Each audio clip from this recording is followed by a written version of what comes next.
Story starts with Crow relaxing on a chair and picking up the day's newspaper. The article talked about how amazing the guild was.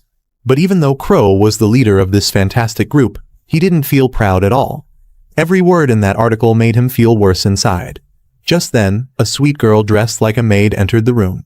She was carrying a tray of coffee. Her name was Fel, and she was a strong member of the Nightmare Guild.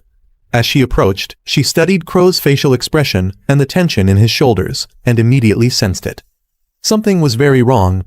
She then asked Crow if something was bothering him. Crow looked at her in a weird way and then asked a hypothetical question. He asked what she would do if he decided to quit the guild that day. Fel was very surprised and asked if he really meant he was leaving. Crow said yes. Fel got really upset and almost started crying. She said if Crow left the guild, she would just die. This made Crow even more nervous.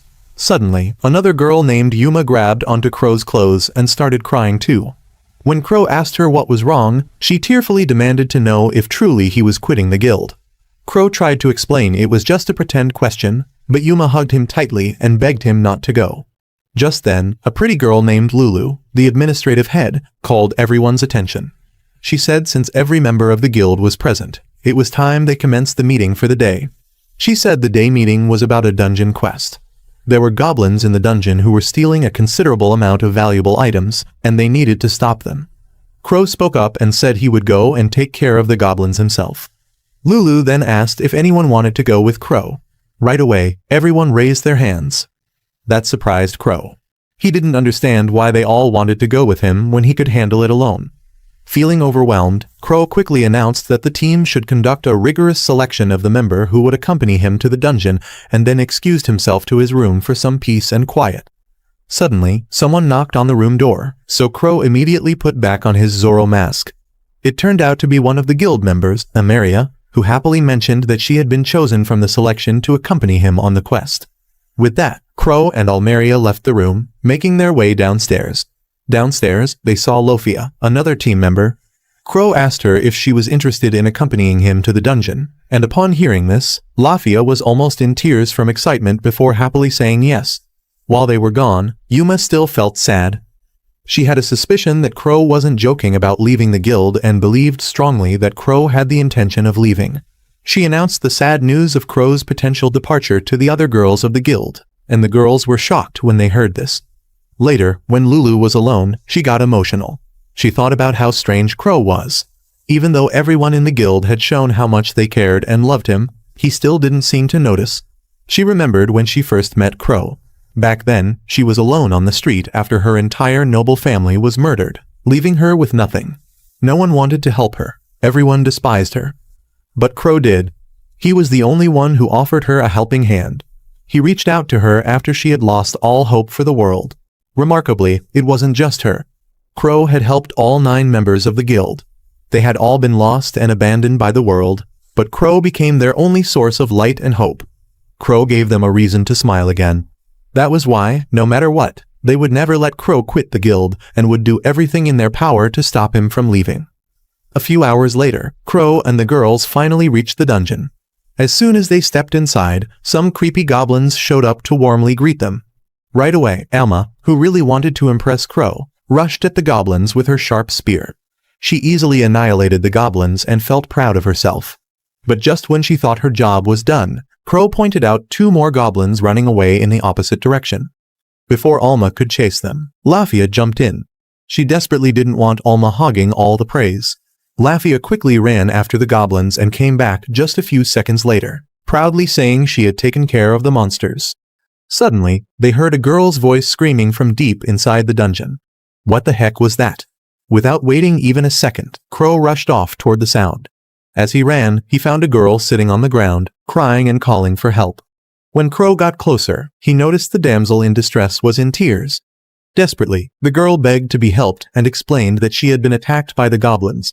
Crow asked the girl to calm down a little with the tears, but nonetheless, the girl continued to explain that she and her companions had been attacked by goblins. Crow assured the girl that everything would be fine. He told the girl that he had come in response to the guild's request and would definitely take her back to town. The girl was excited to hear this. Impulsively, she immediately grabbed Crow's hand and thanked him again and again. But then, something shocking happened. Out of nowhere, Alma suddenly stepped in and stabbed the girl in the stomach. Crow's eyes went wide in surprise as he saw the blood. Alma was furious and yelled at the girl to keep her dirty, stinky hands off Crow. Then Alma looked down at the girl and told her something shocking. Alma said they were never going to help her and that it was silly for the girl to even think they would. The girl was so surprised, she couldn't even speak. Just then, Crow firmly told Alma to stop. Alma quickly listened and backed off.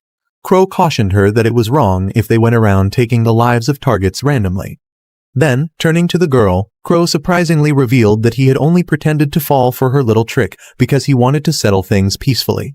He then asked her if this crying act was how she tricked other adventurers too. Right after that, Crow pulled out a newsletter that showed her picture. It revealed that the girl wasn't really a victim at all. She was a goblin tamer pretending to be in distress. Upon realizing that her cover had been blown, the girl shouted angrily at Crow and called him a masked scumbag. She angrily demanded to know why he was deceiving her by playing along when he already knew the truth. Then, without warning, she dropped her disguise and showed her real self. Right away, she summoned an entire horde of goblins and laughed like a true villain. She told Crow and the girls to give up, because there was no way to escape. She threatened that she had hundreds of goblins in the dungeon, all ready to follow her orders. Crow and Alma stood calmly, looking around at all the goblins surrounding them. The goblin tamer kept going. She further threatened that her goblins would send Crow and his girls to dine with the devil in hell, take their treasures, and their corpses would become nothing but fertilizer for her goblins. Just then, Lafia rushed in, holding two glowing swords called Holy Excaliburs.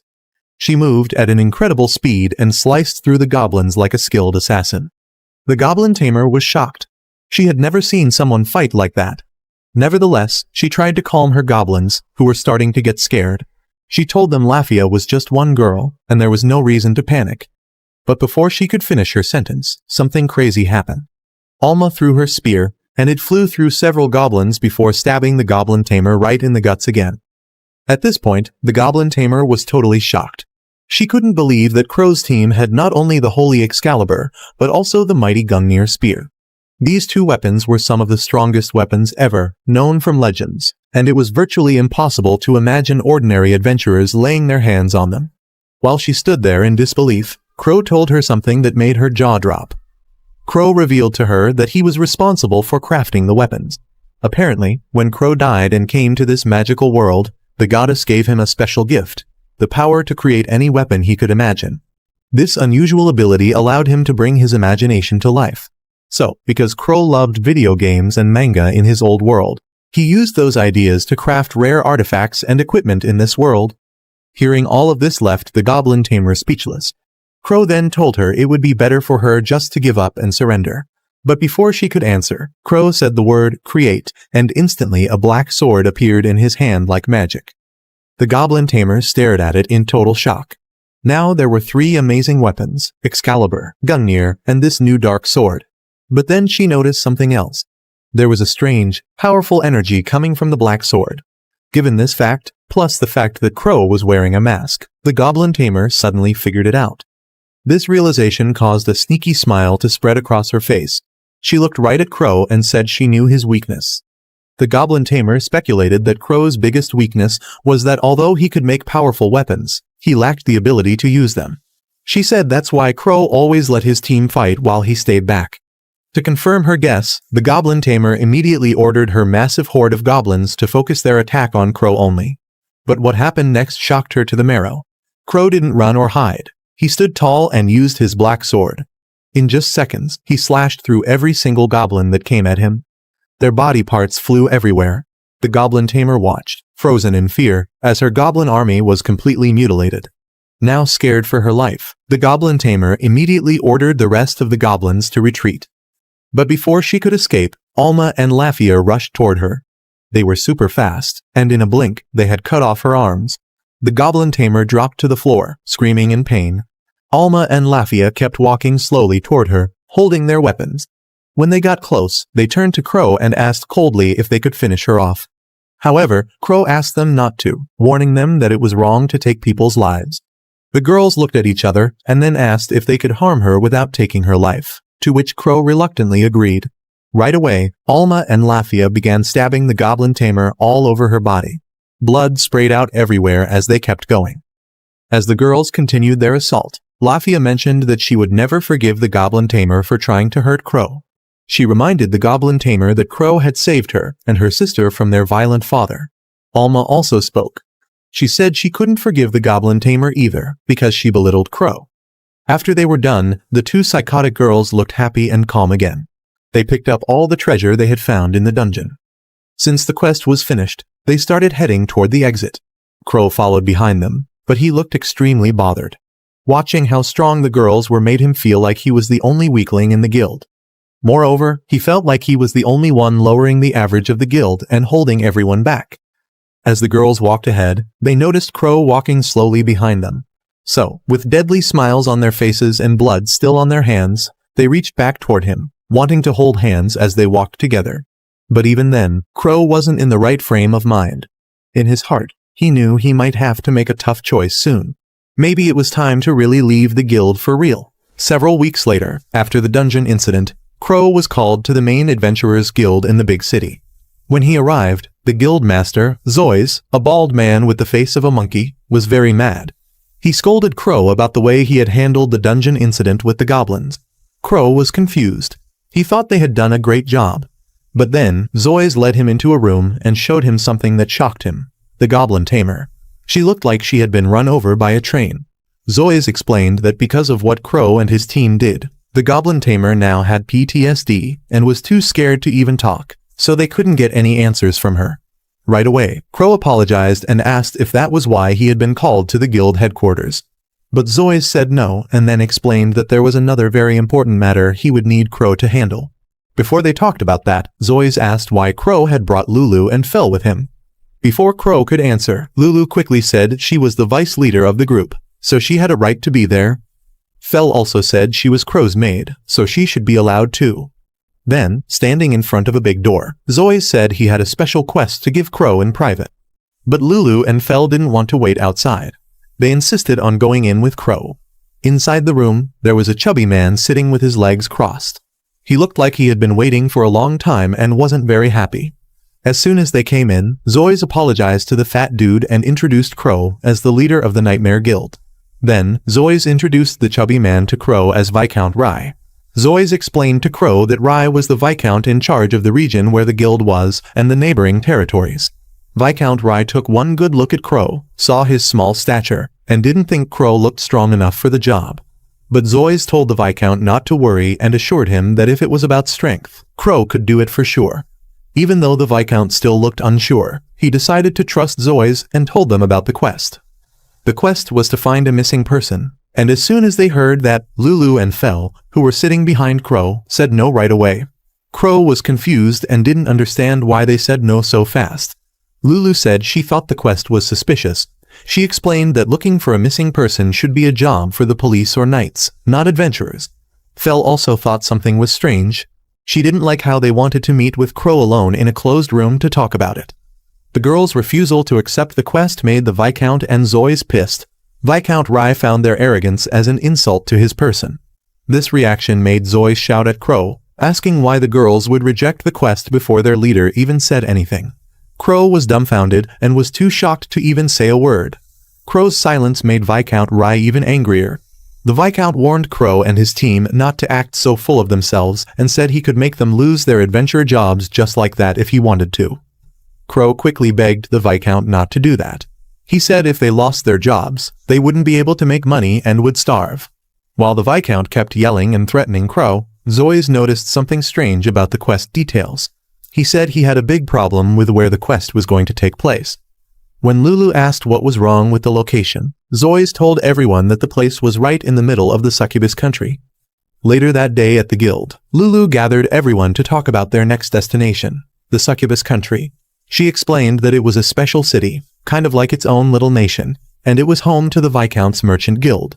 But more importantly, it was where 40 people from a major trading company had mysteriously gone missing. Lulu also mentioned that this city was filled with a strange group called the Inmas, who she described as cultured freaks. That's when Yuma jumped in. She shared an old legend she'd heard. Apparently, the leader of the succubus city once married an Inma, and after that, the city's population exploded. Hearing all this, the girls immediately imagined the worst. To them, the whole city sounded like one big adult playground, and they freaked out. Lulu was especially worried. She flat out refused to let Crow, the only guy in the group, go anywhere near that place. She said if anything happened to him there, it would be a declaration of war. She was ready to wipe out all Inmas if she had to. Lafia suggested they just turn down the mission. Garga agreed, adding that the Inmas were seriously scary people. But then Crow took a closer look at the actual quest details. And guess what? The city wasn't just about weird stuff. It was known for its unique culture, delicious food, stylish clothing, and most importantly to the girls, famous cosmetics and beauty salons. Suddenly, the girls changed their tune. The panic disappeared. Now they were excited to go. A few days later, they hopped on a carriage and headed to the succubus country. When they arrived, the streets were packed with people. The city was lively and full of energy. Crow got straight to the point. They needed to investigate the missing workers, so he suggested splitting into teams by drawing lots. Lulu reminded them that their magic earrings would let them stay in touch, no matter where they were in the city. As they finalized their plan, a mysterious girl watched them from behind a wall. After spying on them for a bit, she ran off to report to a succubus official. She asked if they should arrest Crow and his team, but the succubus shook her head. She said all visitors should be treated like customers, unless they found out the truth behind the missing workers. Then things would be different. Back on the streets, as Crow and the girls started their investigation, a loud voice echoed across the city. It was a warning. The succubus country belonged to the Inmas, and anyone who caused trouble would face serious consequences. That warning came from none other than Yarima, the powerful queen of the succubus city. A few days later, Lofia was happily digging into a delicious meal at a restaurant. She was completely lost in the amazing flavors. Meanwhile, Crow, her paired partner, gently reminded her that they were supposed to be investigating missing workers, not enjoying a food tour. But Lofia didn't seem to care. She was way too happy just eating with him. After finishing several plates, they finally left the restaurant. As they walked down the stairs outside, Crow admitted he hadn't found any useful information yet. He thought about heading back to the streets to keep searching. When he asked Lofia if she had uncovered anything useful, she admitted she hadn't obtained a single lead. While they talked, the mysterious little girl continued to shadow them, skillfully hiding behind buildings, keeping a close eye on them. Crow looked around and said the city seemed way too normal. Definitely not the kind of place where 40 workers should just vanish into thin air, an assessment Lofia readily agreed. Crow started wondering how the rest of their team was doing. And right at that moment, the cloaked spy walked directly past him, completely unnoticed.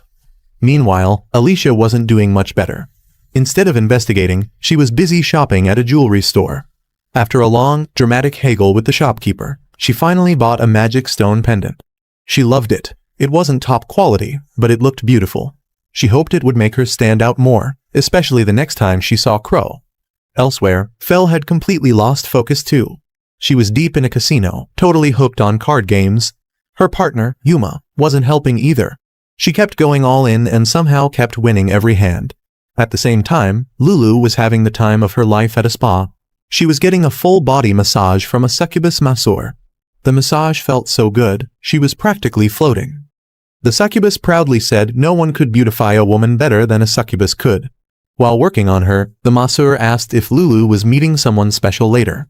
Lulu smiled and said yes, but they still had some work to finish first. The masseur, clearly very curious, asked what kind of work it was. Without thinking, Lulu mentioned it had to do with the trading company. That's when the whole mood changed. The succubus quickly stopped the massage and then put an eye mask over Lulu's face, saying it would help her relax even more. Lulu felt a little uneasy, but the masseur told her not to worry and reassured her that she was a pro at taking care of women. What Lulu didn't know was that things were about to get very bad. Somehow, the succubus had multiplied into 3. And now, all of them were armed and ready to turn Lulu's relaxing massage into something much more dangerous. Just then, the scene cut back to the middle of the street. Lafia had somehow found the mysterious cloaked girl and pinned her to the ground. Crow quickly told her to go easy, but Lafia was furious. She demanded to know what the girl wanted with Crow. Before the sweaty, frightened girl could even answer, Crow stepped in. He reminded Lafia they were standing in a public street. Not a good idea to wave around a katana in a foreign country, he warned. He also said he wanted to hear what the girl had to say. But Lafia wasn't listening. She kept calling the girl a man-snatching succubus. Crow had to raise his voice just to get her to back off. Once things calmed down, Crow walked up to the girl. He said he had a lot of questions, but first, why had she slipped him a note when they passed each other earlier? Lafia's eyes widened. She had no idea that it even happened. Instantly, she assumed it must be a love letter and got even angrier. But before the little succubus could explain, something strange happened. The chain around her neck tightened suddenly, choking her. She collapsed in pain, gasping for air. Crow rushed to her side, panicking. He asked if she was okay, then turned to Lafia, demanding to know if she had done something. Lafia frantically denied any involvement, equally confused by what was happening. The girl, with blood and tears leaking from her face like a broken faucet, insisted she was fine, just really, really hungry. Then, she leaned close to Crow, touched his lips with her finger, and whispered that she found him really appetizing. Lafia saw that and completely lost it. She charged at the succubus with her spear. The little succubus froze, thinking her life was over. But Lafia wasn't aiming at her. She was aiming at the real threat, a hidden assassin standing right behind the succubus, sent to eliminate the little succubus before she could reveal any secrets. With one strike, Lafia took out the assassin. She then warned Crow that she could sense even more danger nearby. Suddenly, Crow spotted them too. They were surrounded by assassins. Before Lafia could jump into action, Crow reminded Lafia about the ultimate rule: she was forbidden from taking anyone's life. Lafia couldn't believe he would bring that up at a time like this, but she agreed anyway. She rushed forward, moving like lightning. With the back of her sword, she knocked out one assassin after another, fighting with the skill of a true samurai. After the fight, she turned to Crow and said proudly that she hadn't taken anyone's life. But Crow barely responded. He was deep in thought, wondering who sent these assassins. He looked at the succubus girl and asked if she had anything to do with it, but the girl quickly shook her head. Then Crow noticed something scary. The more assassins Lafia knocked out, the more assassins kept showing up.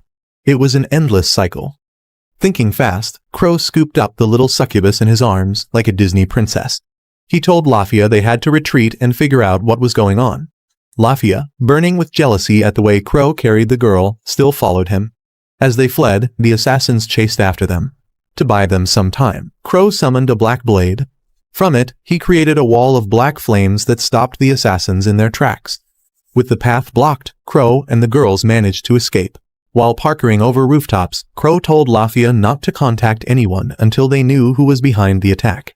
Once they were safe, Lafia couldn't stop staring at the collar around the succubus girl's neck. Crow noticed and explained. It was called the Collar of Guilt, a cursed item that would take the life of the wearer if they disobeyed their master. He also revealed something else. The girl wasn't starving earlier. She had been in pain because she touched him and tried to give him the letter. Curious, Lafia asked what the letter said. Crow unfolded it and read aloud. The message was simple but heartbreaking. The succubus girl was begging Crow to save her. Not long after, at the edge of the forest,